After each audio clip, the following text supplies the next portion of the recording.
All right, I call this meeting of the Luray Town Council work session to order. Let's all rise for a moment of silence, please.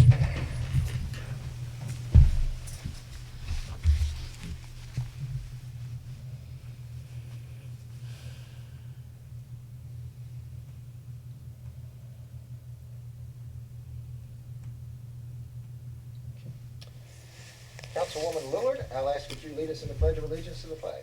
I pledge allegiance to the flag of the United States of America and to the republic for which it stands, one nation, under God, indivisible, with liberty and justice for all.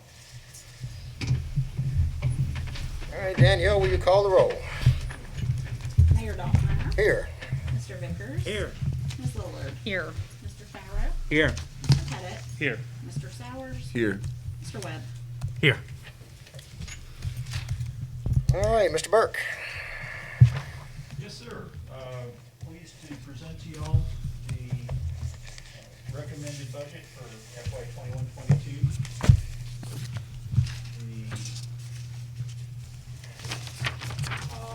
We are looking at a total budget of $11,316,797, of which 6.6 million is our general fund.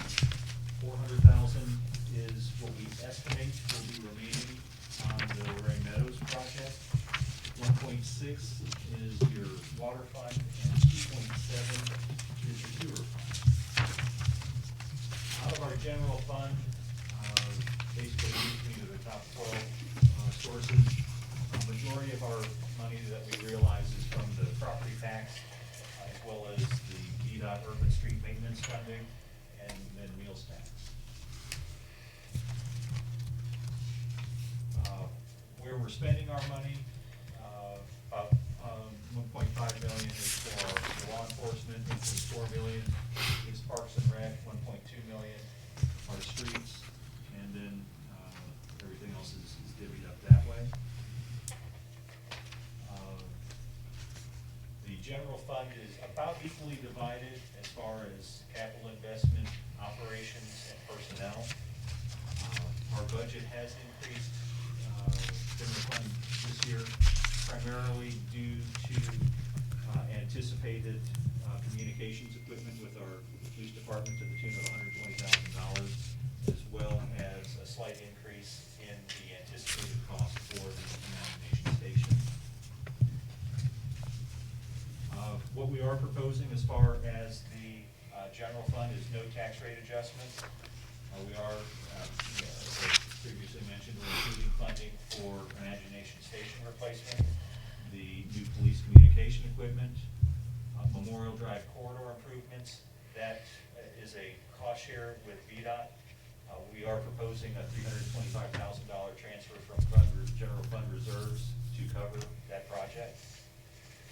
We're also, our Parks Department is starting a multi-year plan to upgrade our existing park facilities, putting on new roofs and things of that nature to extend the lives of those facilities. We've also included funding for an upgrade to our website. There is a 2% COLA included in the budget presented to y'all. There's also funding for council's consideration of any salary adjustments that might be warranted through an evaluation of our salaries compared to other localities in the valley. One thing that we do need to make you aware of, the county is in the process or has completed reassessment of home appraisals.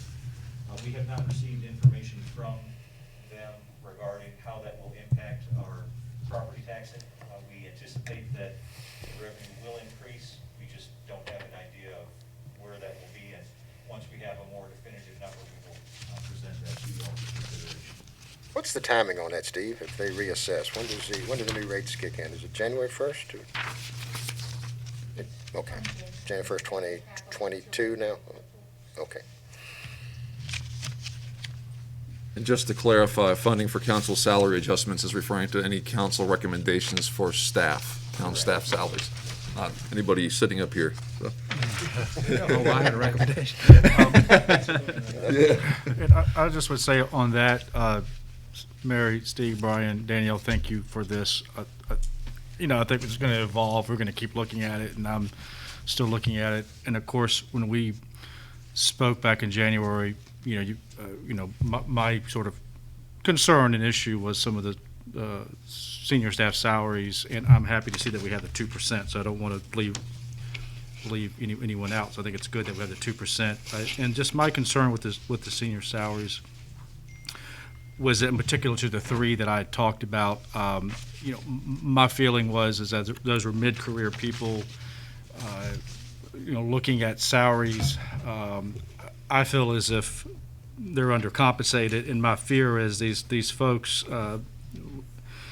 is that being senior and very important, most of these three probably have been for 15 years or so, is that I do not want to jeopardize losing any of them, not that they have even suggested that or anything. So I guess since I've asked back in January, I know I sent you the email several weeks ago, I've got some comparables. I mean, I don't know how much longer, how long is it going to take to sort of look at some comparables. But at this point, we're still sitting at the same salary with 2%. So I'm a little concerned. I think you said there was 10,000 there. I think in the email I said, kind of as a compromise, maybe the 13 across the three would, at least in my feeling, would bring them to, some good faith on our part. So do you think you'll have those sometime soon, or how much longer do you think we'll wait till you can, grab a few? Like I said, I've got two or three that I can send you. Okay. Again, our plan is to work with some of the localities in the valley. It shouldn't take but a few weeks to ask them to provide that information. So we should have it well in advance of when the budget would actually take effect and that funding would be Okay. available. I mean, I'll send you a couple just as a, but really, I don't think it would take more than a couple days just to kind of reach out and say, hey, look, what's your, and get that information. I mean, so I would have preferred that it maybe had been done before now, but that's okay. But I just wanted to just be clear. That's just my opinion. That's what I'm putting forward, and other people feel differently, that's fine. But, so anyway, I'll look forward to that. And again, I'll send you what I have found. Within our water fund, again, it's about a $1.6 million enterprise. Majority of the funding within our water fund comes from customer water sales. The $150,000 indebtedness is a loan that we're hoping to secure to allow for some improvements at the water treatment plant.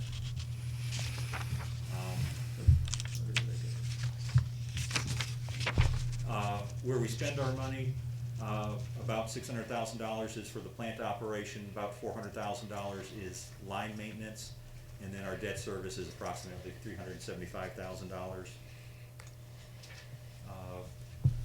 Again, our water plant is, we only have we have few folks, so the majority of our expenditures at the water plant are in the operation, both line maintenance and the plant, and then we have about 15% of the revenue goes towards capital improvements.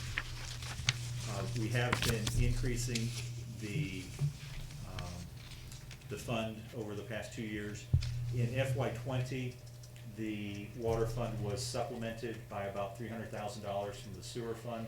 We made a rate adjustment at that time to allow it to be an independent, standalone funding source. And then we are proposing a rate increase this time to account for the $150,000 improvements at the plant. And that's where I get into our Paul water treatment system. It has reached its end of life, so we are going to need to replace that. We're also, funding is also there to put in some variable frequency drives on the skids that will allow it to ramp up slower so we get longer life out of the system. We're also have funding for a water line replacement at Rosser Drive and Stover Street. Again, we are proposing a 4% rate increase in the water fund, which would equate to about $1 for a low water user, an individual typically. For a family of four, that would be about $2 per month. And then for a small commercial or a large family, about 10,000 gallons, it would be about a $3.65 increase per month. The skids, we're replacing the entire, or we're just replacing the modules? The modules, the straws. Right, okay. Yes, sir. Okay. The sewer fund, again, majority of the revenue comes from our sale of or recovery of costs for sewage. We also have the bank loan that is for some of the improvements that we've got ongoing at the plant. And then, again, majority of the expense goes towards plant operations.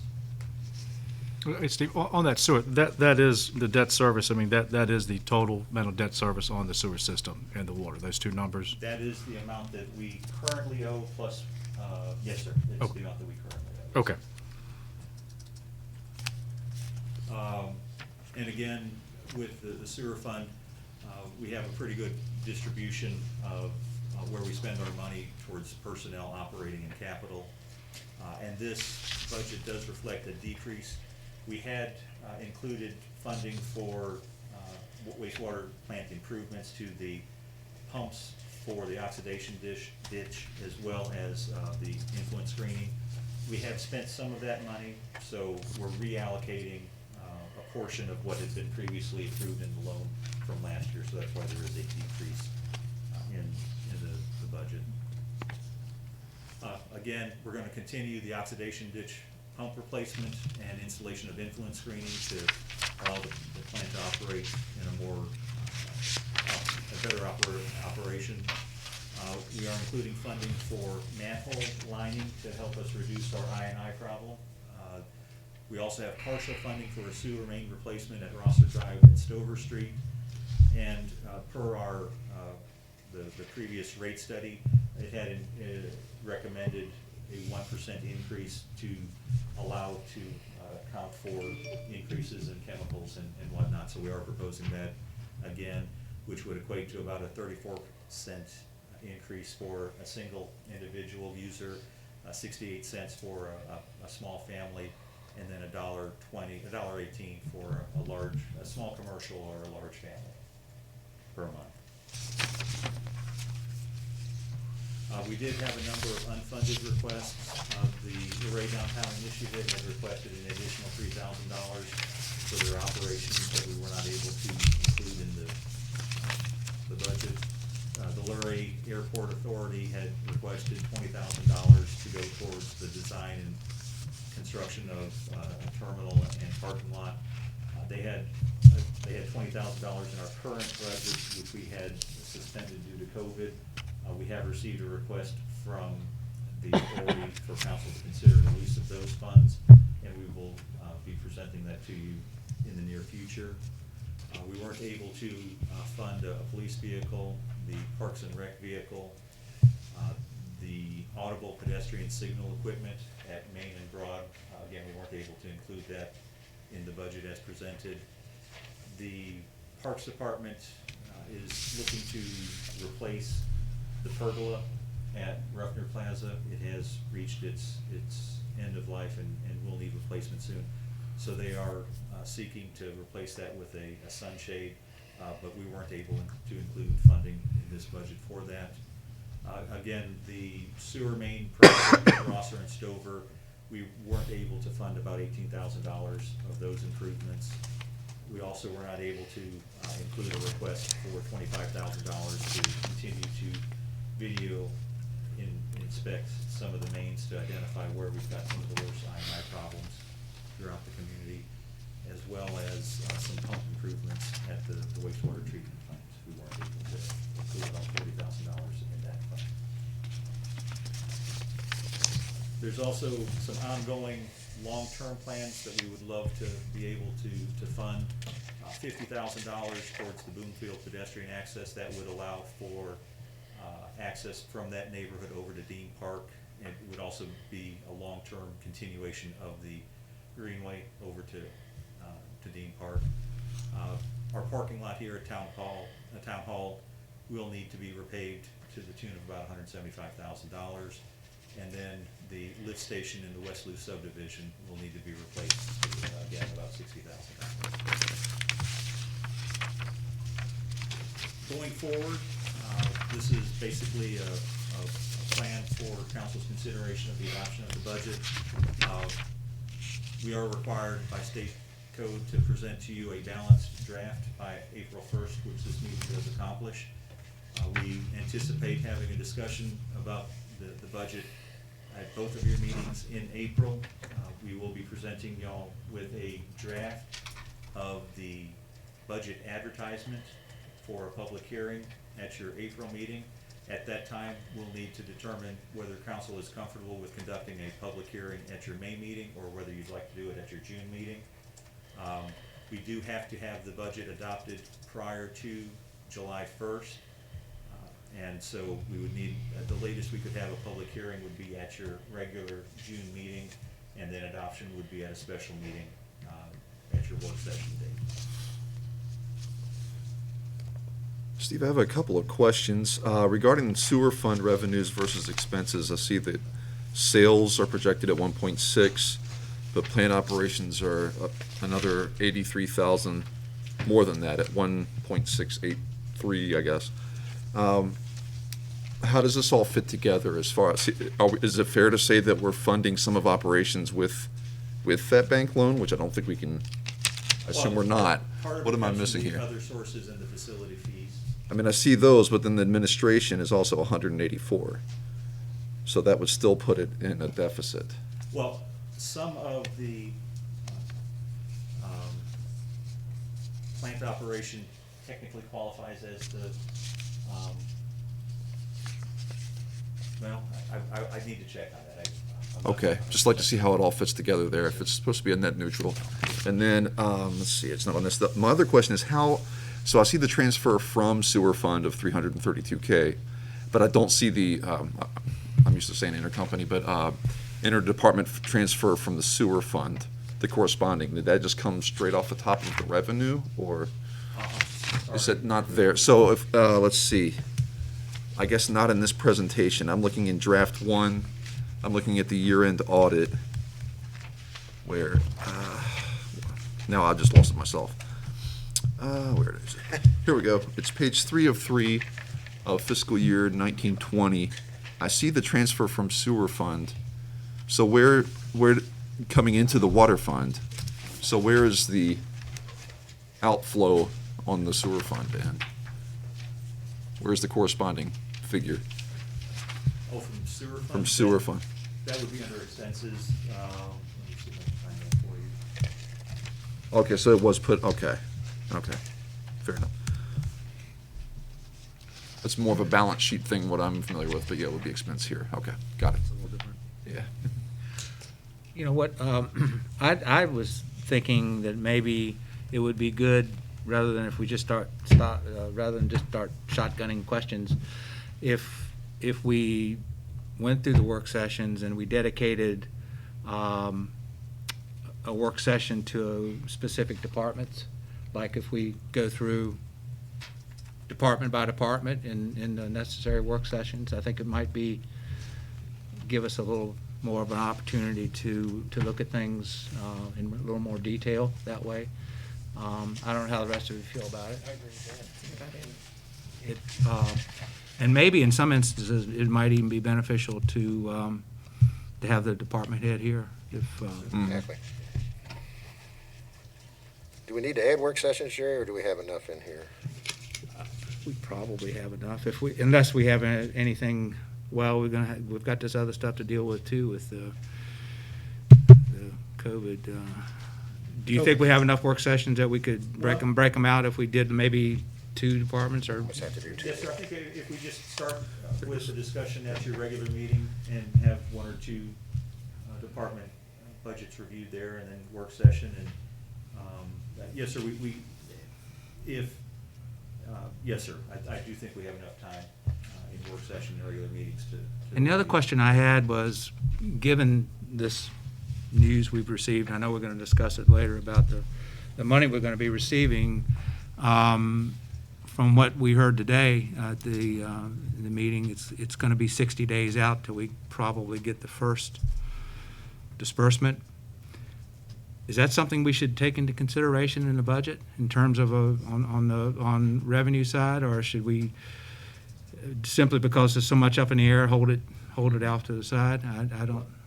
Unfortunately, the budget that we have, we are required to present to you has to be balanced. And with the funding being anticipated but not definitive, what was presented to you all has to be based on money that. But you've given us the balanced budget, Yes. so you've met that requirement. So, but if we wanted to and modify for it, consideration, yes, sir. Once we have a firm understanding of how much money would be available this fiscal year for council, y'all can incorporate that into your budget. Yes. I don't know, what do you, the rest of you think that might be an easier way of looking at it, or is it be easier to look at it just holding it outside of the budget and looking at it independently? That's how I would treat it, until you know anything for sure, and then we can keep it isolated as well.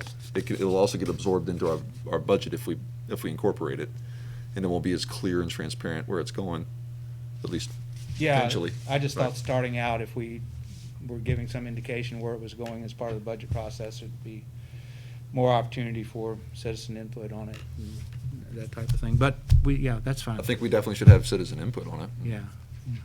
Be very transparent with, especially this chunk, but, I don't know, Okay. that's just my opinion. No, too. I'm not convinced one way or the other, so you're probably right. It's probably easier just to keep it segregated in that regard, so. I'm not sure we know how much we're gonna get, do we, Jerry? We don't. Were they No. were very vague about it. But 60 days from now, which would. We'll get something, but- We'll get something, and Yeah. I hopefully before 60 days, we'll have a Well, better feel for exactly, I mean, even if it's not the exact dollar, but I think it's just important to consider that with Oh, it some of is. the capital items that we're looking at.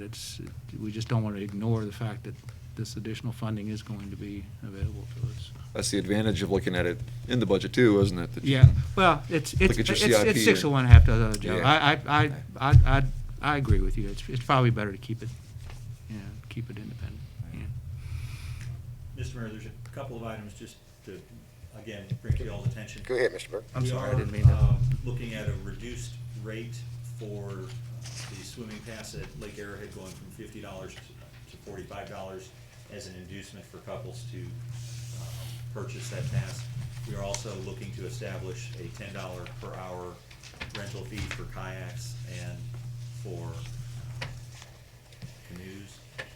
And then one last item of note in what was presented to you, under the salary plan, we are requesting changing the title of the maintenance worker position at our parks from maintenance worker to park rangers, so that it will carry a little more influence. We're having to deal with more on-site issues with individuals trying to break the rules, and our hope is that by giving them a title of park ranger and having that on their uniform, that would convey, these are the rules, you need to, not move tables, not do this, not do that, to give our full-time staff a little more ability to hopefully influence compliance with park rules. So would this position have any authority of any type, arrest authority, or? No, sir, no, we're not looking for it to be law enforcement. We're hoping that the title in and of itself would convey some stature with our park visitors. And that is a title we can use, because I was kind of thinking the same thing. I think of park ranger in a very different sense. It's no issue. The title can be anything that, outside of law enforcement. Police officer, obviously, not- yeah, sure. There's Okay. there's pros and cons to that. Yeah, I worry about the security of the individual in a situation where they are trying to achieve something to where this person in this ranger position is correct in what they're asking someone to do, but it becomes a bit of a challenge or something there, yet they're not really equipped to deal with something that escalates. Well, and versus- again, the intent is that if there is non-compliance, we would still contact the police department for any assistance of rule violations. It's just, what we have experienced is someone that's basically there mowing one of our full-time employees, and So in other words, this person's gonna have a real mess, and then they're gonna call you, chief, so. It just kind of makes it sound a little more encompassing. Sometimes it's harder to fix it after that than it is to have been there in the first place. No, a lot of the calls we get are like the violating rules with grilling on the lake or umbrellas up or Yeah, I'm sorry about that. stuff like that. I think the next one is like when you're a lifeguard and you're not following the rules in the swimming pool, and somebody don't call us eventually, but. I kind of agree with Jason, though. I don't know if ranger or park, it has a connotation of law enforcement. And if this person has no authority Not really, or equipped or equipped to deal with something that, I'm worried about our liability with someone in that position as well, yeah, or with that title. yeah, would we consider? I'm not saying with the position, I think that we should have personnel that's just what Bo mentioned as far as incidents there that someone can go and address it, but to try to make that person appear that they have more authority than they do, I just wouldn't want that to backfire in a situation like that. But they would just have to think. Yeah, I have no problem with the position. I'm just maybe want to give some more thought to the title, that's all. And if there are any suggestions of other, maybe not necessarily law enforcement conveyance titles, we're happy to hear from y'all on that. This is gonna be primarily at the lake, is that? Well, it's basically what it does is it transitions our full-time maintenance employees, we have 5 of them, from maintenance worker to park ranger, park something. Oh, so you're, The okay, so intent this is- is not a position, you're looking to It's a change a new title of Yes, maintenance sir. worker. Oh, okay, that's, yeah, oh, well. I think that's even more complicated, but. I didn't understand that, yeah. Okay. So all of our park workers would have this new title? Just our permanent ones, the part-time folks, no, sir, they would just be attendants. But the intent is to have some title on the uniforms of our permanent full-time individuals that would, if they walk up and they say, these are the park rules, if you don't comply, we'll have to contact the police department, to give them a little bit more authority than what they currently have.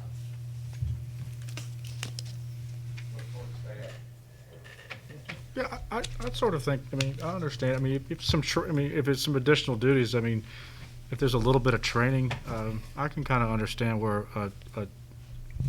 a role like that sounds a little more encompassing than maybe just saying you're a maintenance worker when you maybe do those things already, so I don't see a big deal. Either but- you're acting under the color of law or you're not. Yeah. That's, I and think- that's a big standard that, I think a term of like park management. yeah.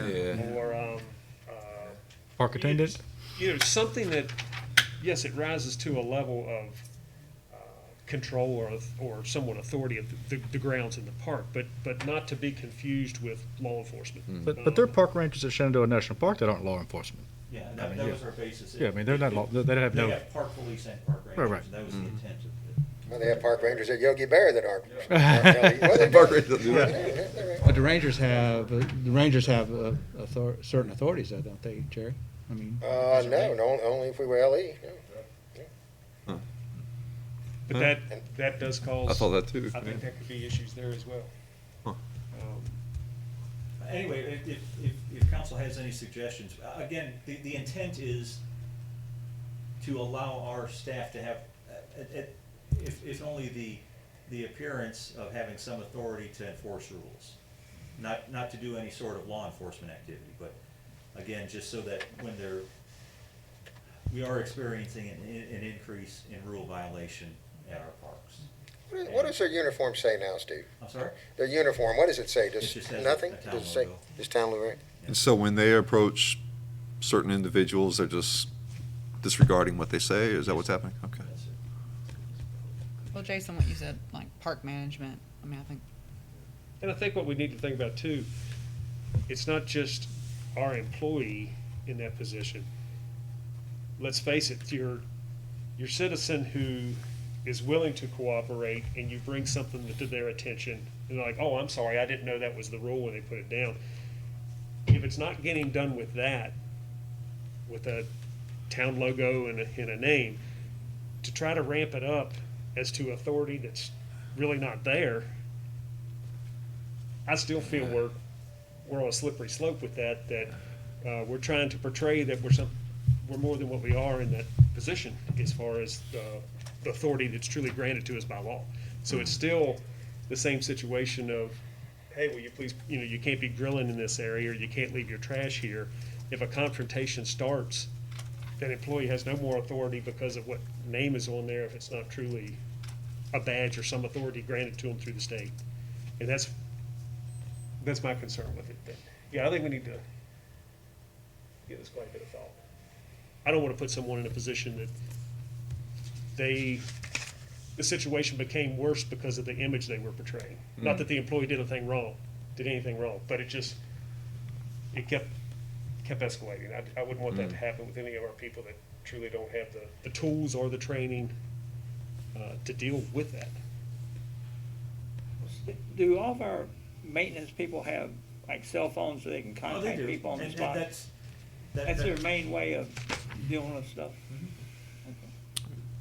That's where I feel they'd say, if they had that confrontation, and someone's like, hey, no, I'm not gonna do that, go ahead, that we go ahead and call our law enforcement that are trained, are equipped, know what to do and not to do in those situations, and instead of trying to put someone simply with a title.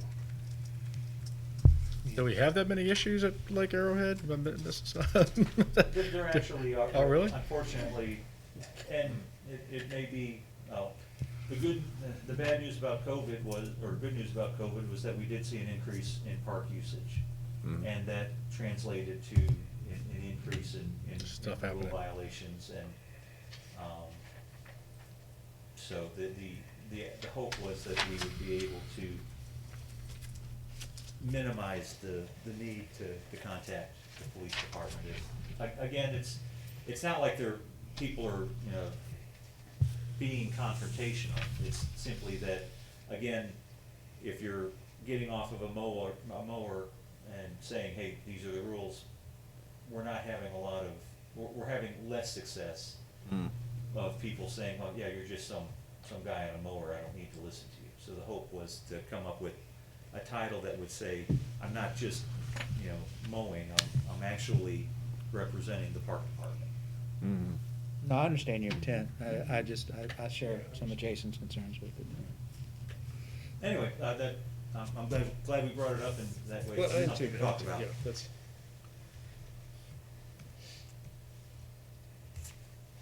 All right, Steve, I guess you're still up. Yes, sir. The next item on our agenda is an alley vacation request at behind 514 Avenue from Travis Hope. Basically, what Mr. Hope is requesting, I wish I had a better area, there we go. Basically, this is his home right here. He's asking for this portion of the alley to be vacated and attached to his property. The alley has already been vacated and does not go through. And we would be in the process of sending out notices to the adjacent property owners in advance of a public hearing at your April meeting. So would we also vacate the corner alley as well? No, sir, the intent would be only the area that is adjacent to Mr. Hope's property. This is a different property owner. No, I understand that, but But if we don't need it, right? we don't need it. I mean, why not just, well, I don't think you can take it. It doesn't adjoin your property, but I think if you're gonna vacate it, just vacate it for each of the adjoining. Well, I'll still need to get across there, but, Oh. Okay. that alley, if you see on the main Luray Avenue, which is the 514, that main house, and in the back is a garage. So I'll still need access across there, actually. So what? 514's your house. Yeah, 514 is my house, that's a big garage that's, Okay, I think it's gotcha. 27 by 40. And then the lot beside it, behind the other house, Uh-huh. Behind the other 518. house is owned by my brothers, it's a rental. And then I own the lot behind it too. Oh, so you own both of those? And that L. So you've got an L shape. Yeah, okay, gotcha, understand. I would like to add that square footage to my property. We've been taking care of it for over 15 years now. Mowing and cutting the trees back and things like that. that what the old chicken coop was years ago? Yeah, the old chicken coop, and we actually had to come in here because whoever bought it tore it all the way down, and then they were trying to rebuild it, and they're like, you can't tear down all of it, and he was gonna actually park in the alley, that's what we had a problem with, so he ended up selling that to us. You don't have an initial sense of some of the adjacent property owners if they use that for access? No, actually, nobody used it. Nowhere for them to go, really. Like, I didn't know, like some of these other, There's nothing back there that they can get to besides my garage. okay. Well, again, we'll be But, scheduling notice this for goes out. public hearing at your April meeting.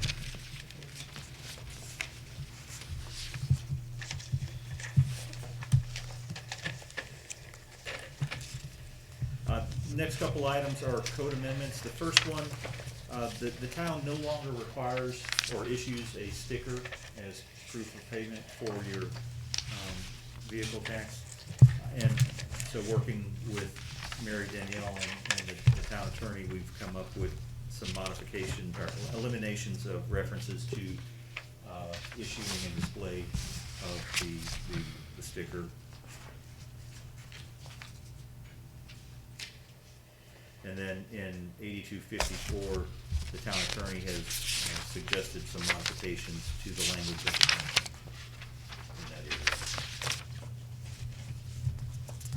area. How long was that shut down? You said on Fairview, someone came with an oversized load? Oh, this is the, that's the this next is the- item. Oh, okay, I haven't know that one this is yet, okay, This, yes, sir, this is the vehicle tax. okay. If there's no concerns, we'll schedule this for a public hearing. So we're basically just, the code's gonna reflect what we're currently doing. Yes, sir.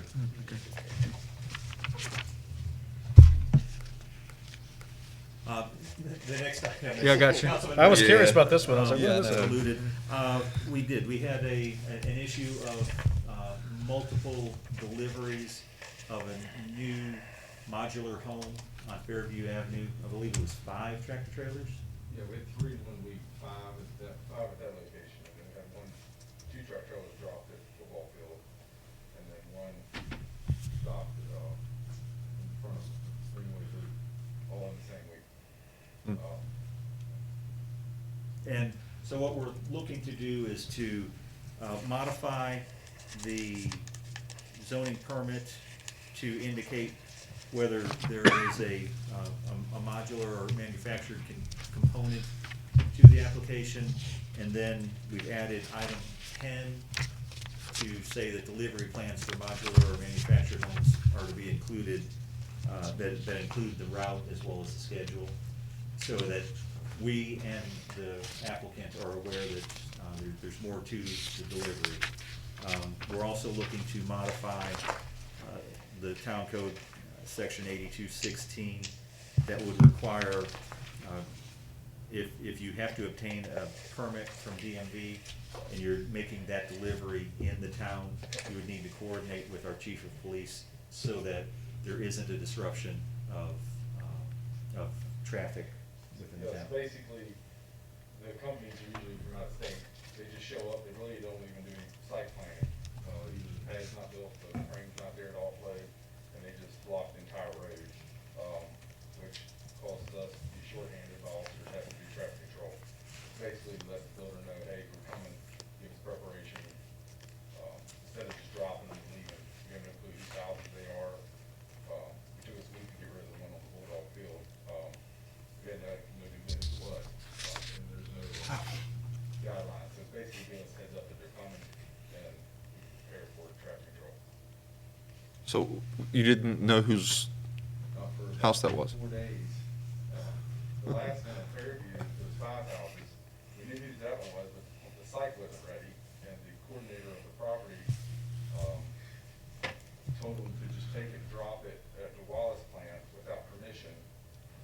So we got hung up 5 track trailer loads, which was like 6 officers trying to escort these trucks back to the Wallace plant. The drivers just unloaded them, wouldn't even talk to us. I asked for the paperwork. He wouldn't even, he just walked away, loaded the cars up, drove off. So they probably didn't have any VDOT paperwork to start with. They left them set there. I was able to get in touch with him. Wow. 5. He gave them Tuesday to get it off there. So. got just a couple things on discussion. First, which is just a bit of wording or typo here on Section A, when we drop down to number 4, in case of an emergency, application may be made to the chief of police for use. I'm assuming that should be use of the streets of the town, or for using the streets of the town, something there to just correct it. And the second thing is, based on what the chief's just informed us, it looks to me like as I read this, and just if you go down to number 3, those tractor trailers making a delivery that requires a hauling permit from the Virginia Department of Motor Vehicles shall submit a delivery plan with a proposed route scheduled to the chief of police. With what he's just said, if these drivers or delivery system is coming from out of state, I'm assuming it's the builder or the contractor, of course, that's here picking up the initial zoning permit and filling out what's on the form. It looks to me like the code's written to basically penalize the trucking company or delivery company if they don't follow the rules. I think it should be tied to the developer or the builder that's home here.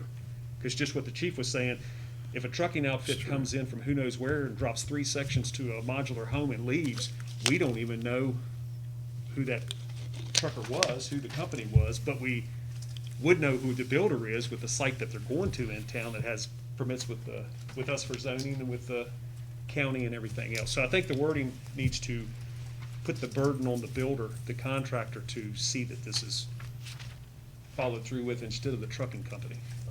Unfortunately, and we'll have to ask Jason, I don't think we're able to issue the citation to the actual owner of the material being delivered. It has to be issued to the individual that is doing the driving and causing the infraction on the roads. I can check with Jason, but this is where he came up with. The intent is not really to penalize anyone. The intent Right, is to get the information. and that's part of the And reason coordinate that we, the effort. The zoning permit is proposed to be improved, adjusted, so that the owner, when they make application, knows that they have to do this. And the hope is that once they do that, then the chief will be made aware, and we won't have to have a repeat of the delivery fiasco or pursue the punishment through this. This is simply to give us some teeth that, when you're setting this up, and I'm hoping that there aren't too many manufacturers or truckers that are doing the deliveries, so that once they know that there is this rule, hopefully they will heed it and work with the chief. Because we're not trying to penalize anyone, we're just simply trying to make sure that the streets. Right. I'm just thinking, it looks like the ball is being put in the builder or the contractor's hands to pass on to the delivery, to the trucking outfit. So where I can see this whole thing breaking down is, yes, the builder is made aware of it, but if he doesn't relay that information to the company delivering the portions in the trucking outfit, they're not gonna apply for any of this if they're not made aware. I don't know, and I think somehow that should be the burden of the builder when it's ordered, or he's making plans, to let the trucking outfit know that, hey, you need to contact the town with your plan. And just the practicality of enforcement based on this. I mean, could you imagine the guy's like, I'm a truck driver. My boss told me to go here today, and you want to give me a misdemeanor? Like, so how could you? And I'm the builder. How in the world can that work? And I'm like, well, your code says the trucker needed to get the permits. I'm just the contractor. I'm the Stop. property owner. I don't know. Is there a way, I mean, if the site's not ready or they have not, I think the builder would be the connection, definitely. And I think once the builder comes in for the permit, then he knows that he has to get this truck from to get us the paperwork, provided if needed for the VDOT paperwork. So I think the builder has to be the connection, but we can also charge the driver because he's got to have it on, they're supposed to.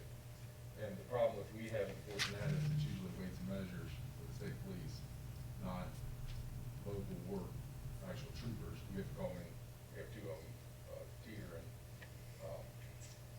Sonny. Sonny. And the problem is they're not working over in the area all the time, so it's hard to actually get them there at the time. That's what happened that day. That guy, the truck driver, just went to town and left. It was 5 of them. They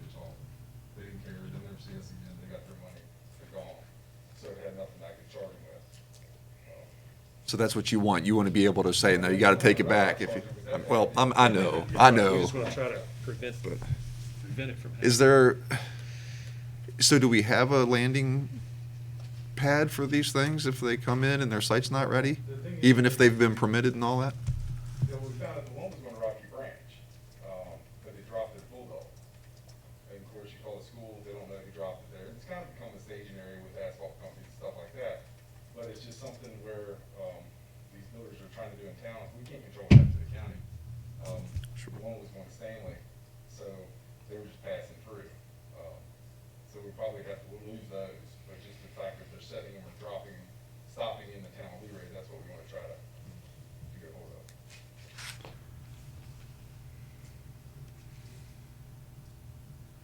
There's gonna be a Is there- disconnect any way you go Yeah. about it. Is there a way that through this application, there could be some evidence of acknowledgement by the seller or the dealer? Does that make sense? So in other words, when I, the applicant, submit this to you, and I bring him a plan, and say it's Clayton Mobile, because Unfortunately, they're gonna be who's hiring the driver, right? That's gonna be, in a perfect world, the applicant will have already approached a manufacturer of the home to fulfill whatever size they're looking for. We don't always get that.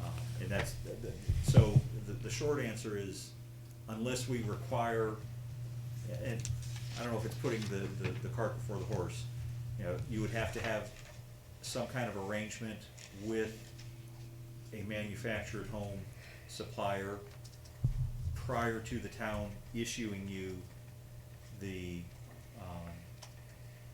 zoning permit for that, the installation of that, the manufactured home.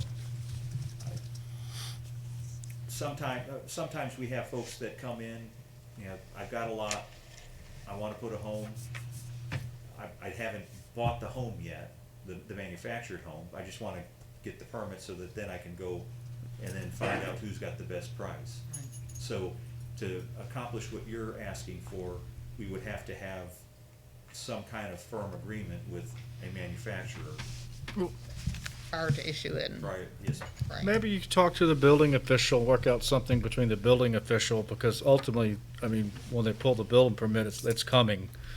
So, you know, when the foundation's installed, then somehow the building official can make sure there's a plan in place. Because once they leave with the zoning permit, I mean, it's good, you know, you have a driver, you have a manufacturer. I mean, I don't think it's something that happens a lot. I mean, it's unfortunate it happened all, in one time, but, maybe there's somehow we could, if there is a manufactured home that comes into town, the building official could then notify the applicant, have you gotten square with the town, then they know when you're coming. So, something to that degree. In a perfect world, yes, sir. I don't think the Page County building official knew that the home on Fairview Yeah, was trying to be because delivered. sometimes they just drop the homes on the site. Yes. I mean, they'll drop So, we're talking about Well, that's the we're talking idea, about right? modular homes. Yes. This was Right. planned for this, but it wasn't planned out where they couldn't even make the turns to get on the site. Gotcha. They hadn't even really looked to see where it was going, All right? 5 of them in a row, blocking the entire Fairview. How long did it stay down at Wallace? How long did they block? How long did they just dropped them off at Wallace, Yeah. you said? Yeah, 3 days. oh, shoot, yeah, probably almost a week. Oh, really? There really isn't a perfect solution, unfortunately. We're just trying to put a few things in place, require that if you're putting in a modular manufactured home, you think about it, you give us what your intended plan would be. It may not be the final plan, but at least it forces the applicant to be aware that, there's more to just buying it Yeah. than I bought it, it will materialize on site. And maybe that's all we can do. Maybe I mean, that's I all we think, can- And I think that, working Yeah.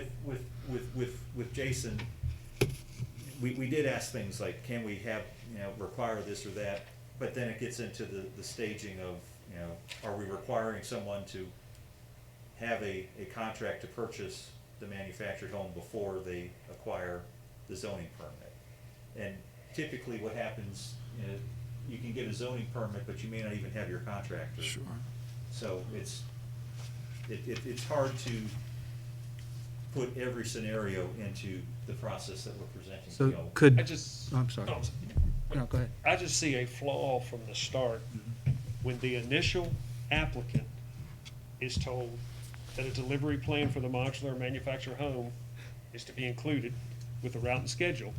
So the applicant is the one that's told, is made aware.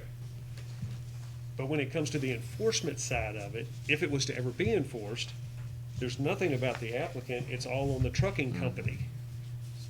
So I think there's our. So could the applicant be required to provide a holding site for it, and then you have to, and provide that authority from the property owner that they're proposing for the holding site, that it could be located there until they can get it on the actual building site? The Fairview site really was an anomaly. For the most part, we've not had any issue, we've had many modular and manufactured homes constructed in Luray. And it hasn't been a problem, because usually there is enough road space, usually there's enough planning that they don't have multiple tractor trailers queued. You know, the contractor, the builder is smart enough to know, okay, I've got the crane, first I have to get the crane on site, which didn't happen at Fairview. Then I need to stagger the deliveries in such a way that if I have 3 units, 5 units, I have the ability to make sure that there's not a problem. And for the most part, we've had not many issues. It's unfortunate, but, you know, like the chief was saying, in the span of a week or two, we had 3 incidents. And so, Yeah, I understand that. I mean, if they're just showing up and they're getting backlogged on the street, that's one thing. If they're dropping them at Wallace or at the ball field and leaving them for, I'm saying if the applicant had to identify, in the event your site is not ready to receive the modular when it arrives, identify a site that is, a staging, yeah, that's a better word, a staging site, and give us proof of authorization from the property owner that you can in fact stage it there. I mean, that's not going to take care of the problem when they're all showing up on the street, but it would take care of the problem if they would at least have to show us where their plan is in case they need to store it somewhere. we can ask for that, yes, sir. What happens if still the truck driver just drops it at the ball field? Well, Even all said and done, I mean, can we assess some type of fee that goes to the property owner? Or is that not a thing that we can do? That becomes a civil issue.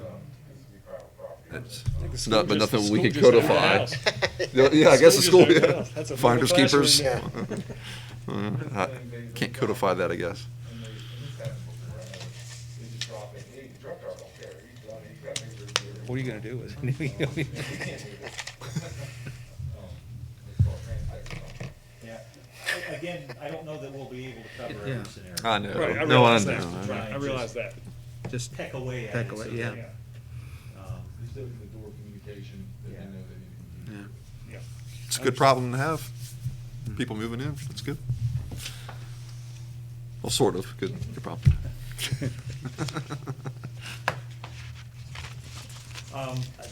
Next item on your agenda is the social media policy that the town has in our code. If council has any questions regarding the policy or any suggestions, you can work with Jason to modify that as necessary. Yeah, this, Steve and I talked, I didn't realize this was in our code already. I think it pretty much covers everything. We maybe just need to tweak it a little bit to make sure it fits our needs, but I don't know if we need to do it tonight, so I'd suggest everybody to take, unless you want to discuss it somewhat tonight, maybe take it home and look over it. But welcome to have comments now. The only thing that this is in our code now? Yeah. Oh, it is. When did y'all adopt that? Must have- I was just looking through the code, making it. 2019. Yeah. The only thing that I would suggest is the town manager, would say town manager / or designee, determined by the town manager or town council, comma, shall be responsible. So if the town manager wants to designate the Parks and Rec to when we started it years ago, I think it was myself, I know Morgan and even Danielle, and I think even Paige, all sort of at different times posted content. So I would just say town manager or designee would be my only really. Otherwise, I think it's fine. That'd be my only suggestion to add. Is Jason with us, Steve? No, sir. No. I'm just wondering, if we make changes, do we have to go through the whole thing to change the code, or? Yes, sir, it We would do require it. a public hearing. Okay. It wouldn't necessarily need the advertisement, but it would require a public hearing. Is there any other comments tonight, I guess? So again, take it home, look at it, and again, we have to go through all that. We want to make sure we get it right the first time. So, again, to me, it covers just about everything. Well, let's just read over it and study it. Anybody else on that? Any comments? All right. Mr. Burke. Yes, sir. The American Rescue Plan of 2021, as we have read it, includes the dedication of approximately $4.4 million towards the town. The legislation identifies 4 areas for the local government funding to be spent. Those are to respond to public health emergency with respect to the coronavirus disease 2019 or its negative economic impacts, including assistance to households, small businesses, and nonprofits, or aid to impacted industries such as tourism, travel, and hospitality. The second item is respond to workers performing essential work during COVID-19 public health emergency by providing premium pay to eligible workers of the locality that are performing such essential work. Third item is provision of government services to the extent of the reduction in revenue to the locality due to COVID-19 public health emergency relative to revenues collected in the most recent full fiscal year. And the fourth item is make necessary investments in water, sewer, or broadband infrastructure. There were a few of us that were able to participate in a teleconference with Senator Warner this morning. A few of the items that were discussed was that he indicated that the funding amount may increase slightly. We did ask if there will be greater guidance than these 4 items. It appears that there will be guidance. It's unknown when that will be finalized and presented to the town. There was confirmation that the funding will go directly to the town. We won't be working through the county as we did with the original COVID-19 funds. And a few other things that were asked. It appears that we will be able to use the funding to hire either a part-time or a contract individual to help Mary and Danielle manage all of the paperwork associated with the funds, as well as preparing it for the audit. The good news is that there's money. The bad news is that there's paperwork that has to go with reporting how we spent the money back to the feds. So in your packet, staff have come up with a draft of how the money could be spent based on our understanding of the guidance thus far. There was a question as to whether or not the funds would be allowed to be used to pay off existing utility debt, and the senator and his staff indicated that they believe that debt will be a valid expense with the funds. So again, what staff have presented is simply a starting point. We don't know, we probably won't know for 45, 60 days what the exact amount that will be provided to the town will be, and we won't know the exact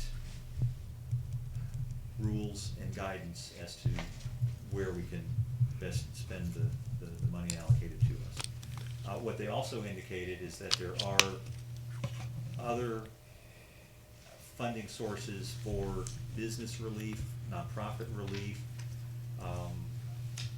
that are associated with the act itself that aren't coming directly to localities, but can go directly to the businesses, the nonprofits, and some other entities. So we did ask if there is the ability for the town to identify how much, or if there is use of those funds within our community, so that we would know how to best allocate the funds that we are vested with oversight.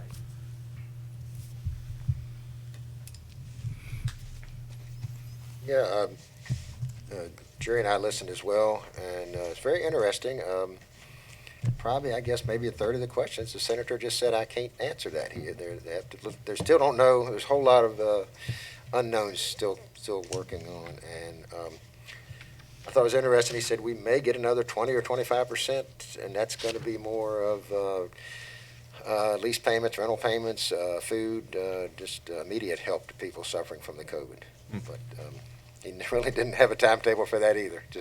That's just a good thought that they have. But so, Jerry, you have anything? Yeah, I just think it's important to understand that they'll be in 2 rounds. I mean, the first round will be in 60 days, and it's my understanding that it's supposed to be used for the immediate COVID-related revenue losses and some of those types of things. Second phase will be next year, and that is where we can use towards infrastructure. And Senator indicated, again, that existing debt service could be a part of that. And I think I understood him correctly, that he thought it more appropriate to retrofitting existing infrastructure as opposed to new projects. I thought That's the way I took it, yeah. Yeah. So I thought that was interesting. So we've got time, and in other words, we're not under a gun like we were before to spend it by the end of the year or whatever the case might be. So I think it's important that we're methodical in how we do it, and I think hiring someone to help coordinate it, not only from a financial standpoint, but as a point of contact for individuals that are interested. And once we find out what the rules are going to be, I think since it can be covered from some of this funding, I think it would be beneficial to do that. And it supposedly takes, if you want to look at it, it was about an hour long. Yeah. Less about an hour. I just think it's important that I don't know where, there's something sitting here, I don't know who wrote it, but was very nicely written. It's a little critical of maybe that some of the businesses felt like they were left out on the last round of funding. I have no idea where it came from. It was just sitting right here. But it's very well written. I just think it's important that we build this sort of from the ground up and let the public, it's all of our money. I think it has the potential to do some excellent things. When it comes to direct relief, I still think page 1, I know I talked to the gentleman from Arise today. I think we really need to work with the people on the ground in Luray to make sure that they're involved and are the ones that make sense to distribute, especially for folks who really are in need on the ground. So, I think this is fine that we have a itemization here, but I don't want to give the impression that hey, this is how it's going to be spent. Nice to know everybody, good talking to you, but this is fine, but we should be very careful and take the opportunity to really listen to the public and distribute these funds. And that's the advantage we have as local government. We know the people around here. The feds don't necessarily, the state doesn't know. We know who's in need and maybe who's not in need. And I think that let's take an opportunity to build this and maybe have a person that's a contact person and build this from the ground up. Anything else on that? Again, this will be, I'm sure, a lengthy process, probably several meetings, maybe even a special meeting to discuss. But we're not going to do anything for at least 60, I'd say 90 days before we get. And I would suggest about the first thing we do is hire the administrators. We might be thinking about maybe some possibility for that. We have plenty of time for that as well. If I may, Steve, I was not here, I was not on council when we received the last funding. Would you kindly provide a breakdown of how those monies were expensed? I don't have those in front of me, but I can. Doesn't, yes, no, for the next, yes, Oh, for next time that absolutely. it's an agenda item. Could you include that in our packet, or if you want to shoot me an email if the others don't need it, that's fine too. Thank you. All right, anybody else have anything before we recess? I do want to congratulate our chief of police on his recent nuptials. Congratulations and best wishes, chief. Thank you. All right, let's recess.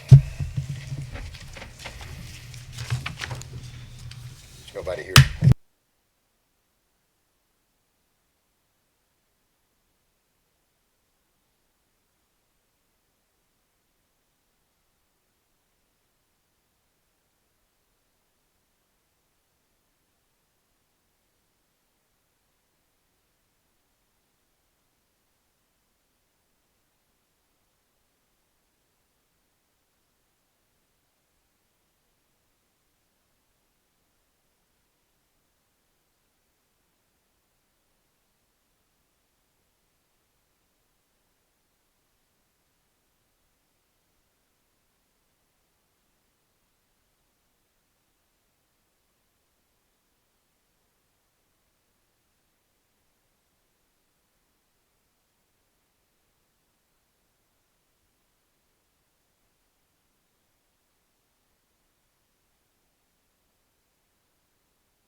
Motion? Mayor, I'll move the town council convene and go into closed session for the purpose of discussion of the performance and employment of specific local government personnel as authorized by section 2.23711A1 of the Code of Virginia. The subject matter is the performance of the town manager. Danielle? Do we have a second on that? Sorry? Second. Sorry. I'll second that. Mr. Vickers? Yes. Ms. Lillard? Yes. Mr. Chadwick? Yes. Mr. Pettit? Yes. Mr. Sowers? Yes. Mr. Webb? Yes.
Okay, go ahead, no, go ahead.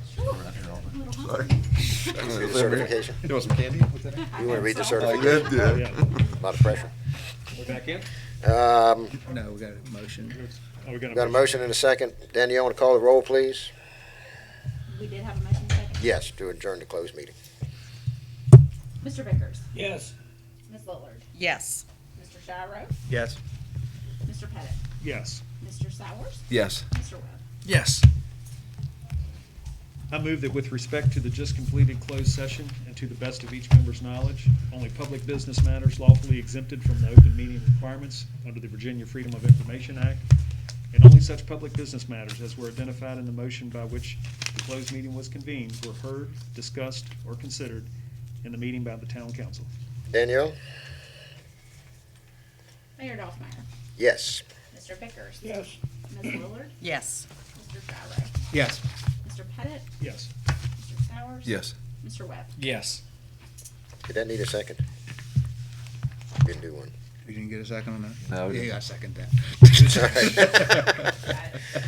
All right, so we're back in open session. I don't have anything else.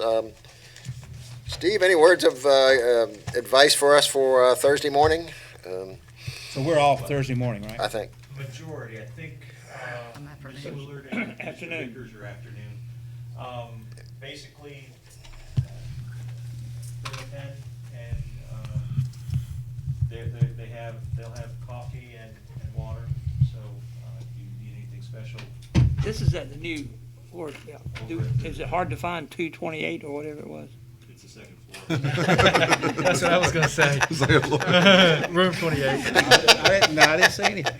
I'm laughing with the rest of them. That's 8 to 12, is that correct? 8 to 12. 8 to 12. 12:30 to 4:30. Yes, sir. All right, anybody have any questions about that? We'll be there. Will everybody show up bright-eyed and bushy-tailed, as my Oh, father boy. always said? Will it be a test? Yeah. Maybe, I'm not sure. All right, anybody else have anything? All right, this work session is closed.